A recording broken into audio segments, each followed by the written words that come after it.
Hi, this is Tyler Scott from CPC Danville, and today's devotional is about the friendship between David and Jonathan. We pick up their story in 1 Samuel 18. This is right after the epic battle of David and Goliath, and it says, after David had finished talking with Saul, and do you remember that talk? That's when David walked in with Goliath's head in his hand and dropped it right at Saul's feet. And it says, after that talk with Saul, Jonathan, who was standing there, that was Saul's son, became one in spirit with David, and he loved him as himself. He said, that's my guy, that's my dude who just did that. From that day, Saul kept David with him and did not let him return to his father's house. And Jonathan made a covenant with David. That's the deepest form of friendship with David, because he loved him as himself. Now, the way you made a covenant is you cut a covenant. That's where we get our phrase, let's cut a deal. What happens is, for a covenant to be cut, you take an animal, you cut it in half, you'd lay the carcasses on one side and make a little aisle, and then each person who's a part of the covenant relationship establishing it would walk between it. And what you were saying is, when you shook hands on that deal, you were saying, if I don't uphold my end of the covenant, my end of the relationship, my end of this bargain, then this, the dead animal, this will happen to me. You're basically saying, I bet my life on keeping my end of this covenant relationship. That's what Jonathan and David had. It says Jonathan took off his robe he was wearing and gave it to David along with his tunic, his sword, his bow, and his belt.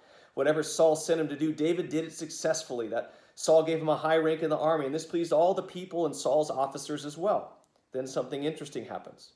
When the men were returning home after David had killed Goliath, the Philistine, the women came out from all the towns of Israel to meet King Saul, and singing and dancing with joyful songs, with tambourines and lutes. And as they danced, they sang, Saul has slain his thousands. Saul loved that part, but they kept going. And David, his tens of thousands. Verse 8 says, Saul became very angry. This refrain galled him. They've credited David with tens of thousands, he thought, but me with only thousands. What more can he get but the kingdom? And it says, from that time on, Saul kept a jealous eye on David. Saul didn't love David. He was jealous of him. Jonathan and David loved each other as best friends, though. And one of the biggest elements of being a great friend that you see here, the juxtaposition of how Saul looked at David and how Jonathan looked at David, is Saul kept score with David. He kept score.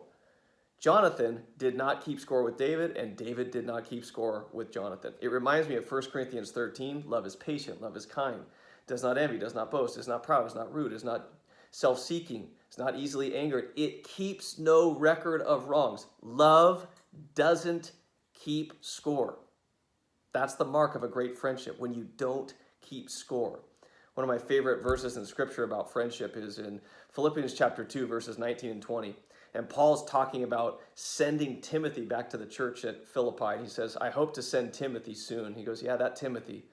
I have no one else like him. Do you have someone like that in your life? Like Saul had with David and like Jonathan had with David and David with Jonathan? Like Paul had with Timothy and Timothy had with Paul? I have no one else like him. I have no one else like her. I have no one else like them. Those are blessings from God. So if you have one of those friendships, and I trust that you do in your life, I'm going to ask you to do three things in response to this devotional. Number one, thank God right now. Stop and pray and thank God for the blessing of those friendships who don't keep score. Could be your best friend, could be your spouse, could be a son, a daughter, a sibling. Thank God for those friends where you don't keep score. Number two, be that type of friend who does not keep score. Love keeps no record of wrongs. It doesn't keep score.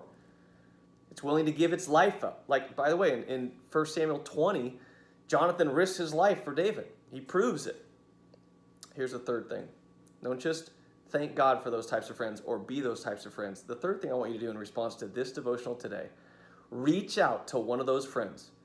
Call them, text them, email them, reach out, get connected with one of those friends and just tell them you love them, you care for them, and you're grateful to God for that friendship. You'll be glad that you did. I'm praying for you. God bless you.